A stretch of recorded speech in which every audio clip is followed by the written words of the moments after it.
শ্রেণী সংযোগের ক্ষেত্রে তড়িৎ প্রবাহ মাত্রার কোনো পরিবর্তন হয় না, আর সমান্তরাল সংযোগের ক্ষেত্রে বিভব পার্থক্যের কোনো পরিবর্তন হয় না। আশা করি বুঝতে পেরেছো। তাহলে আমরা আই, যেহেতু এখানে I equal to V by R লিখেছি, তাহলে আই ওয়ান সমান আমরা কি লিখতে পারি? যেহেতু ভি কোনো পরিবর্তন হয় না, তাহলে V by R one. I two equal to লিখতে পারি V by R two. I three equal to লিখতে পারি ভি বাই আর থ্রি।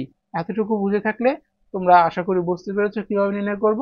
তো চলো, বর্তনীর মূল তড়িৎ প্রবাহ, এখানে কি হবে না, তড়িৎ প্রবাহের কোনো পরিবর্তন হবে না, যেহেতু আমরা জেনে এসেছি বিভব পার্থক্যের বিভব পার্থক্যের শ্রেণীর সমান্তরাল সংযোগের ক্ষেত্রে বিভব পার্থক্যের কোনো পরিবর্তন হবে না।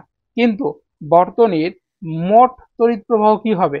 এই যে ইন্ডিভিজুয়াল রোধের মধ্য দিয়ে যে তড়িৎগুলো প্রবাহিত হয় তাদের যোগফল। তাহলে আই ইকুয়াল টু আমরা লিখতে পারি কি I one plus I two plus I three. এখন এই যে আমরা ওহমের সূত্র থেকে আই ইকুয়াল টু জেনেছি কি ভি বাই আর, তাহলে এটা আমরা লিখতে পারি এখানে I equal to V by R. এখন আই ওয়ান সমান আমরা কি বের করেছিলাম? V by R one. তাহলে V by R one. I two equal to কত? V by R two. আশা করি কিভাবে বের করেছি তোমরা বুঝতে পেরেছো। যদি সমস্যা হয় অবশ্যই কমেন্ট করে জানাবে, ইনশাল্লাহ সমাধান করার চেষ্টা করব। I three equal to V by R three. এখন খেয়াল করো, এখানেও ভি আছে, ভিটাকে আমরা সাইড করে রেখে দিলে তাহলে কি থাকে? কিছু নাই, মানে ওয়ান থাকে, তাহলে ওয়ান বাই আর। আর এখানে সবগুলো থেকে ভি কমন নিলাম, তাহলে one by R one plus one by R two plus one by R three. তাহলে উভয় পাশ থেকে ভি বাদ দিলে থাকে one by R equal to one by R one plus one by R two plus one by R three.